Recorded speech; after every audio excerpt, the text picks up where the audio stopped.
Então essa é a prova 17.2. A gente vai ver essa questão aqui. Ela já tem resolução do Jader, né? Mas aqui eu vou dar uma explicada em como que foi feito até então. Que é o seguinte. A primeira dica já vem lá do outro vídeo de classificador AB, né? Só que esse é o classificador AB com multiplicador de VBE, que é esse cara aqui, do meio. Poderia ser... Não, eu acho que é só com esse transistor, o multiplicador VBE, não teria outro jeito não. Tá. A dica que eu dou é o seguinte: não vá desenhar pequenos sinais aqui para calcular a resistência de entrada, de saída. Aqui a gente tem, só considera esse estágio aqui, ó, a gente tem o que? O coletor comum, né? Porque a gente tem um emissor aqui a saída, então o coletor é comum. Aqui é o mesmo caso, só que ele é um PNP. E a outra dica que eu dou, né? Tu já tem a fórmula do ganho dos amplificadores TBJ, eu acho que é isso. Mas bom, tu vai ter a resistência de saída, tu vai ter o ganho. O ganho vai ser o mesmo do que só para um. A resistência de saída vai ser o paralelo das duas resistências de saída.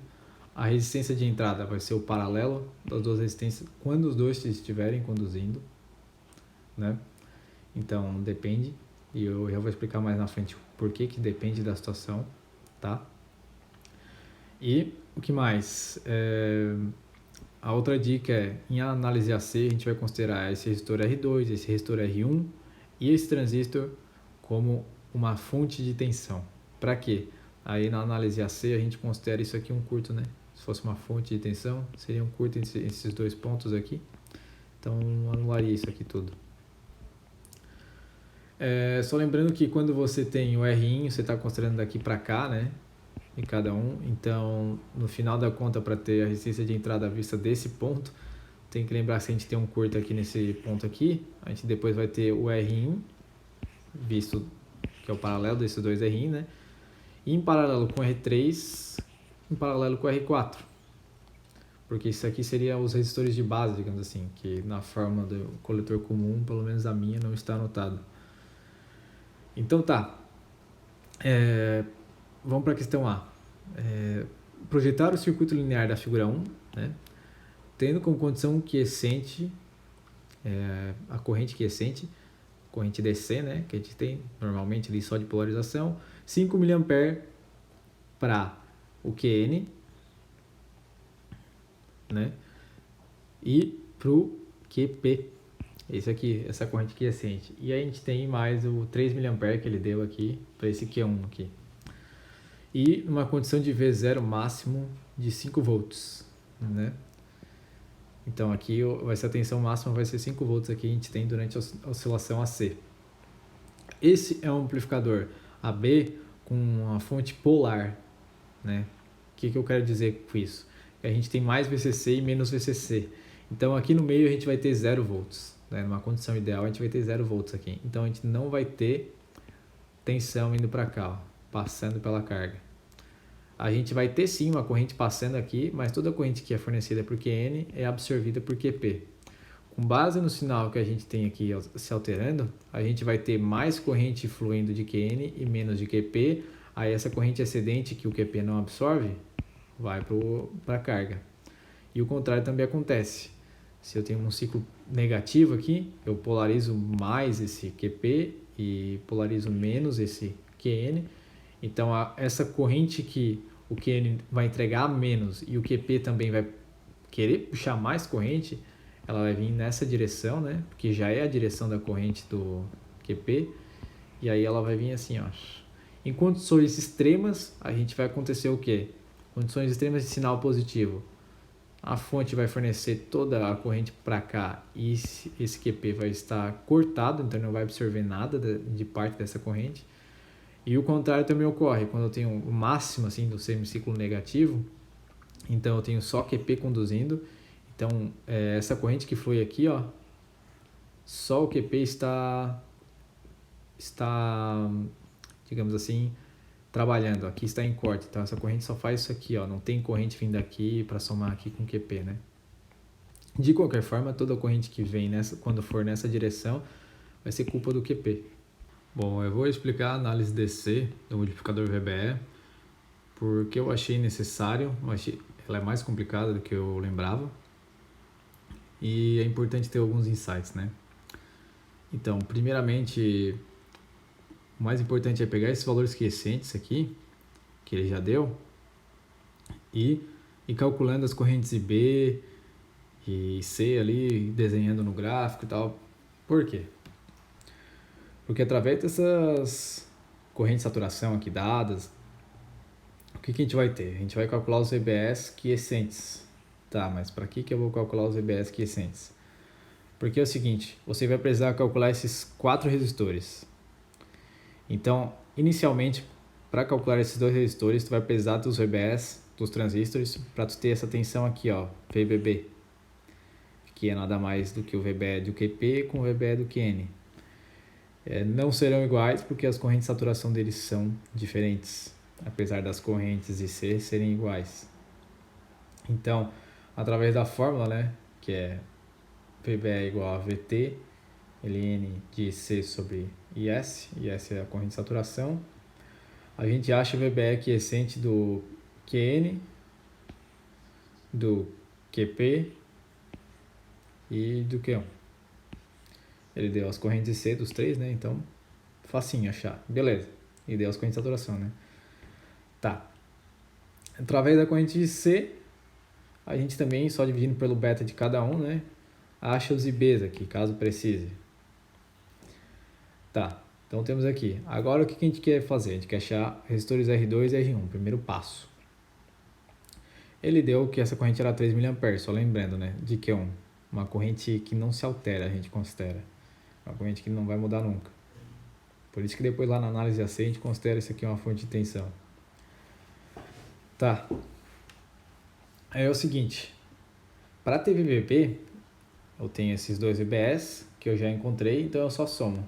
Beleza. E tem a multiplicação ali, o fator de divisor resistivo que a gente tem aqui, né, R2, R1, que vai fazer com que a gente ache a relação de R1 e R2. Como? Bom, é o seguinte, a tensão que a gente tem aqui vai ser a tensão VBB multiplicado pelo R1 dividido pela soma de R1 mais R2, né? Ok. Isolando o VBE, porque essa tensão aqui é o VBE, VBE é igual a R1 dividido por R1 mais R2 vezes o VBB, isolando aqui o VBB, na verdade, peço desculpas, a gente chega nessa fórmula aqui, né? Só passar um termo para um lado e outro para o outro. Bom, VBB a gente acabou de encontrar fazendo essa malha aqui. VBE a gente encontrou por essa fórmula ali. Ok, então agora a gente consegue achar a relação de R1 e R2. Tá, fazendo a fórmula aqui, manipulando aqui, só manipulei essa fórmula aqui, né? Substituí os valores encontrados desses dois aqui e manipulei a fórmula. Cheguei que R2 igual a 0,831 R1. Ok, só que ainda não sei o valor dos dois, só sei a relação entre eles. Daí tu vai dizer que R1 é 1K. Qual é o parâmetro? Bom, agora continuando, né? A gente já achou os resistores R1 e R2, né? Então, a gente agora quer achar R3 e R4. Caso os transistores fossem balanceados, né? Ou seja, se os betas fossem iguais, as correntes de saturação fossem iguais, só analisaria metade do circuito, a outra metade seria igual, né? Seria idealmente simétrico. Como não é o caso, como ele deu diferente, ele deu para essa aqui para complicar mesmo, né? Para a galera passar trabalho. Então é o seguinte, o que a gente faz primeiramente? A gente faz essa malha aqui, M1, porque eu vou escolher o semiciclo positivo, ou seja, só esse transistor aqui conduz. Ou seja, primeiramente eu estou fazendo isso, depois eu vou ter que fazer a mesma coisa aqui para o QP, então eu vou pegar quando só ele conduz, vou fazer essa malha aqui. Por que essa malha aqui? Porque aqui eu já equaciono a... como é que se chama? Eu equaciono já a resistência de R4 e se eu cair para cá, eu vou ter um VBE e depois um VBC, que eu não sei qual é o VBC, Porém, VBE a gente consegue utilizar aquela fórmula através da corrente, né? Então é por isso, a gente equaciona aqui para equacionar R4, faz essa malha, e faz essa malha aqui para equacionar R3. Tá, ok. Então vamos lá, fizemos a malha, né? Menos VCC, mais a queda de tensão em R3, mais o VBE máximo, porque a gente está considerando um semiciclo positivo, onde só um conduz, então a gente vai ter um VBE máximo, mais o V0 máximo que é dado, que é o desejado, que é 5 volts. Tá, ok. Aí podemos fazer a análise por nós, que é a seguinte, em R3, entre IR3 vai ser igual a IR2, mais a corrente base de QN, mais essa corrente fixa aqui. Tá. Como essa corrente aqui é fixa, então a corrente de base não vai variar. Então, se a corrente de base não vai variar, a gente também não vai ter variação de tensão aqui. Então, a gente vai ter sempre aquela corrente quiescente passando aqui, que não vai variar. Então, é constante. Então, essa corrente aqui é constante, essa é constante. A única que vai alterar vai ser a corrente de base aqui de QN. Né? Tá. Como é que a gente calcula essa corrente de base de QN? Seria a corrente base máxima, porque é quando só um transistor conduz, aqui está no talo para dar o V0 máximo que a gente quer, que é 5 volts. Tá, como é que a gente calcula esse B máximo? Simplesmente assim, ó, a gente tem o V0 máximo, que é 5 volts. Aí, através disso, a gente consegue achar essa corrente aqui, que vai ser a corrente de emissor de QN, né? Para um beta muito grande é igual a de coletor. Mas, bom, considerando igual a de coletor, né? Então, para achar IB, é só dividir essa corrente aqui por beta, que é o que a gente fez, ó, V0 máximo menos o zero do terra dividido pelo RL, né? Isso vai ser o nosso IC. Aí, para achar o IB, é só dividir pelo beta desse transistor, QN, que é 450. Então, tá, a gente achou o IB máximo de 1,39 mA. Ok.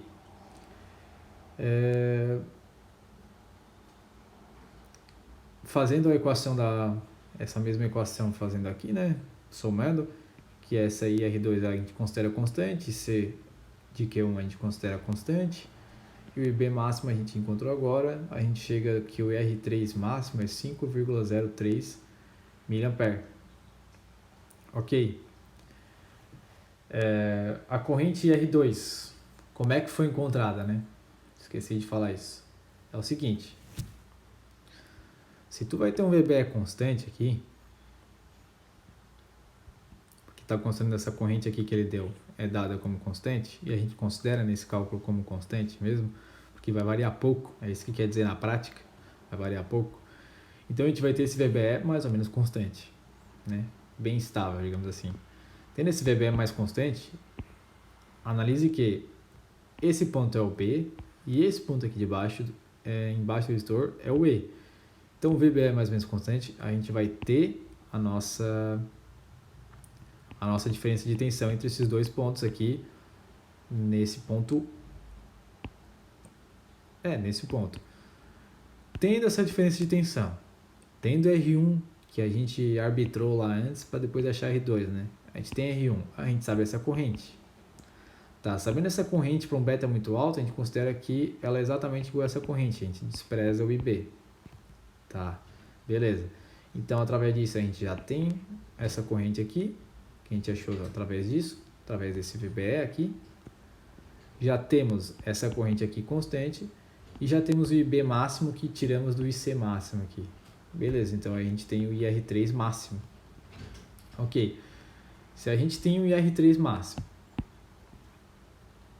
e a gente já tem o VBE máximo também, que tem que calcular.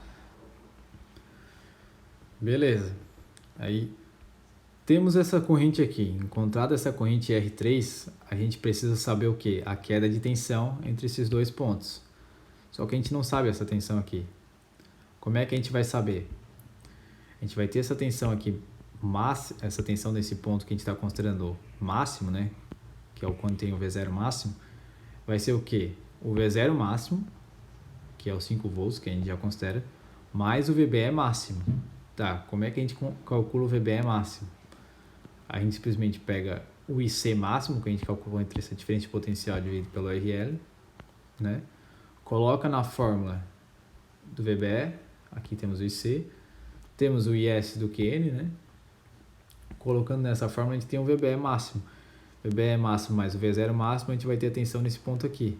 Então a gente tem a diferença de tensão, tem a corrente, então com base nisso a gente acha R3. Aqui está, ó, aqui está o cálculo de VBE máximo, coloquei na fórmula. O IC máximo a gente tinha calculado antes aqui, ó, que é o V0 máximo dividido pelo RL. Está aqui. A gente vai ter que o R3 vai ser o VCC menos o VBE máximo menos o V0 máximo, dividido pela corrente. Chegamos aqui que é 358,73 ohms. Como infelizmente esse circuito não é idealmente casado, porque temos os betas diferentes e correntes de saturação diferentes, vamos ter que fazer o mesmo cálculo agora para o semiciclo negativo, né? Por causa, como eles não são casados, então os valores para a gente ter um sinal simétrico aqui na saída, os valores de R4 e R3 serão diferentes. Tá. Agora a gente vai analisar para o semiciclo negativo. Lembrando que a gente tem que analisar porque os transistores são diferentes. O beta deles é diferente e a corrente de saturação são diferentes. Então o valor de R4 vai ter que dar diferente para a gente ter realmente um V0 de pico aqui de mais 5 e menos 5. Né? Nesse caso, como é o transistor de baixo, ele vai conduzir no semiciclo negativo. Né? Então a gente vai ter um V0 de pico mínimo, né? Que vai ser menos 5 volts. Tá, ok. A gente sabe, fazendo essa malha aqui, por que a gente escolhe essa malha? A gente escolhe essa malha porque é uma malha que vai ter o R4 no meio dela, né? E aí com essa equação a gente consegue achar realmente a resistência R4. Beleza. Fazendo a soma das tensões aqui, a gente sabe que essa tensão 7,5 volts aqui, essa diferença de tensão, vai ser igual a queda em R4 mais o VBE máximo aqui, que a gente está considerando do QP, mais essa queda em RL, né? Essa queda em RL a gente está considerando o quê? 5 volts, né? Porque aqui a gente tem 0 e aqui a gente tem o V0 seria mínimo, né? Com o seu valor em módulo máximo. Então seria menos 5 volts aqui que a gente teria. Então tá, equacionando essa malha aqui, a gente tem o VCC somado com as quedas, 3 quedas, né? 1, 2 e 3. Aí a gente tem os 7,5 volts menos 7,5 mais 7,5 que vão dar 0, né? Ok, a gente precisa saber esse VBE aqui. Como é que a gente sabe esse VBE? Bom, a gente sabe qual é essa corrente, né? Aqui. E se toda essa corrente vai passar só pelo QP, então a gente consegue deduzir ali uma corrente C que ele vai ter, que vai ser toda essa corrente, e com essa corrente pela forma do VBE e pegando a corrente de saturação, a gente chega no VBE mínimo, né? Não, máximo, mas é porque é um VBE que na verdade é V é B, né? V é B que a gente está considerando. Eu chamo tudo de VBE, dá na mesma. Tá, ok, então equacionou a malha. A malha faltou algumas informações, falta algumas correntes, alguma tensão aqui. Falta essa tensão aqui, né? Falta essa corrente. Tá, equacionou a corrente por essa diferença de tensão e pelo RL que é dado. E através dessa corrente equacionou o VBE, que é o VEB, né? E aí, beleza. Então a gente chegou nessa equação aqui, que a gente só isola o VR4. Tá. Qual vai ser a corrente em R4? Se a gente ter essa tensão aqui, e a gente tiver essa corrente, então é só isolar R4. Tá. Como é que a gente acha o IR4? A gente tem que lembrar que a gente estava considerando aquela corrente que a gente já encontrou antes como constante, então ela não vai variar. Então essa corrente IR4 vai ser o quê?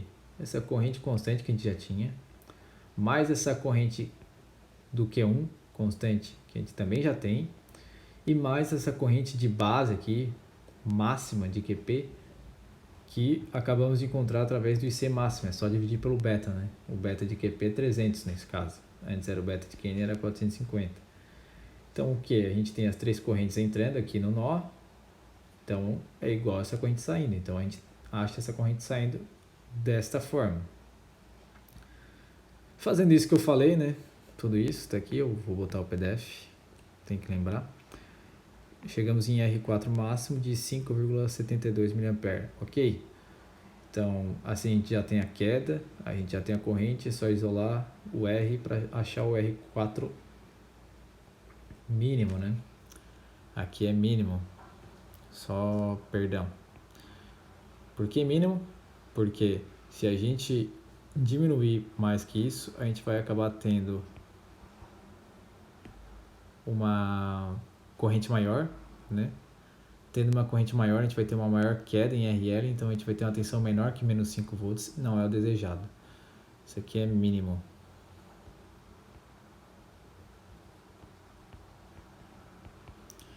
Então tá aí. Foi encontrado resistor R4. Bom, beleza, então tá finalizada a análise DC do multiplicador de VBE. Bom, na letra B, ele pedia apenas para calcular, esboçar, né, na verdade, desenhar as correntes de C, QN, C de QP e RL, que é o que? As correntes nesses dois transistores de potência e na carga. Eu desenhei de uma forma aqui que já fica tudo num só, né? Que é o que? A gente tem que no semiciclo positivo o QN conduz, então o QP está cortado, então a gente vai ter essa forma de onda. No semiciclo negativo, o QP conduz e o QN é cortado. Então o verde seria do QN, de cima, né? E o amarelo, o laranja de QP. Os valores são de 625 mA, né? A gente calculou para os dois, né? Que óbvio vão ser iguais, né? Por que vão ser iguais? Porque a gente calculou aqui sendo mais 5 e menos 5, então mais 5 ou menos 5, a gente vai ter correntes iguais só em sentidos opostos aqui, porque a carga não vai mudar, né? Então é isso para B. Aqui eu fiz mais ou menos um desenho do que seria o Vout sobre VI, mas eu não calculei o ganho para saber a amplitude de VI aqui comparado ao Vout. Só fiz um desenho para, né, caso precise. Bom, essa questão, essa letra C aqui, ele pede para deduzir a expressão da eficiência no estágio e qual a eficiência na condição de amplitude de 2,5 volts à saída. Isso pode parecer bem complicado, né? Parece que a gente vai ter que recalcular todo o circuito, fazer todos os passos até agora, mas pelo que eu estou notando assim do Jader, geralmente ele dá coisas bastante trabalhosas, assim, bastante letra, bastante coisa para fazer, mas também ele não apela, ele não chega a forçar a barra, né? Por exemplo, de ter que recalcular aqui na letra C todo o negócio. O que ele está querendo dizer é o seguinte: tu vai achar a equação da potência DC, que a fonte fornece, né? Vai achar a potência RMS, que passa aqui na carga, a equação, né? Só que tu não vai ter que recalcular o circuito, porque a gente está condicionando, está imaginando que o seguinte, o circuito é o mesmo, mas a gente diminuiu o sinal para ter aqui um Vout de pico de 2,5 volts. Então é basicamente isso que ele está querendo dizer. Então é algo mais simples do que parece. Eu, se tivesse visto isso na prova, talvez ficasse nervoso em não ter tempo para não fazer tudo, né? Mas bom, continuando. Tem a fórmula da corrente média, né? Então a gente tem aqui a fórmula, sendo que isso aqui vai ser o valor de pico, né? A amplitude, no caso do sinal, vezes seno de 2π sobre t. E vai de 0 a t e 1 sobre t. Resolvendo essa integral, né? A gente chega nisso, aqui, que é só essa parte aqui. Só que tem mais a parte DC, né? A parte DC, como a gente está considerando todos os resistores iguais, ela vai ser igual ao que a gente já calculou, né? E a parte AC, ela vai ser o V0 máximo, que a gente está considerando 2,5 volts agora, né? Dividido pelo RL e multiplicado pelos termos aqui que ainda tem, né? 2 sobre π. Aí a potência média vai ser da fonte DC, essa aqui, né? Vai ser o VCC vezes o I médio que a gente calculou aqui. Então tá. E qual é a potência média na carga? Vai ser a tensão RMS vezes a corrente RMS. A tensão RMS é a tensão de pico, 2,5 volts, dividido por raiz de 2. E a corrente é a mesma coisa. Corrente de pico dividido por raiz de 2. Qual é a corrente de pico? Vai ser o V0 máximo, menos 0, dividido por RL. Esse é a corrente de pico. Aí divide por raiz de 2. Bom, fazendo raiz de 2 multiplicado por raiz de 2 dá 2, né? Aí dá o quê? V0 máximo ao quadrado, dividido por 2RL, que é isso aqui. Aí para achar a eficiência é só dividir isso aqui por isso aqui. É basicamente isso. Essa questão D, ele pede um dimensionamento proposto no item A, considerando, né, tudo que a gente já fez no circuito, determinar o capacitor CB para se processar o sinal na banda 100 Hz até 16 kHz. Admita VIN com R-source igual a 0. Bom, uma banda passante seria isso, né? Aí eu tenho um polo aqui, tem um 0 subindo, aí tem um polo em 100 Hz, que aí para essa subida, né? Aí fica constante, e lá eu vou ter outro polo em 16 kHz que desce, né? Qual é o problema disso que ele pediu? Tá errado isso aqui. A gente precisaria de 2 polos. O nosso capacitor vai ter um polo só e um 0. Então, eu não vejo como fazer essa questão. Talvez por dimensionamento, por equacionamento do circuito inteiro por Laplace, a gente chegaria nisso. Talvez, mas aí eu já não tenho conhecimento. Por enquanto. Talvez eu poste depois. Deixa eu ver se está aqui.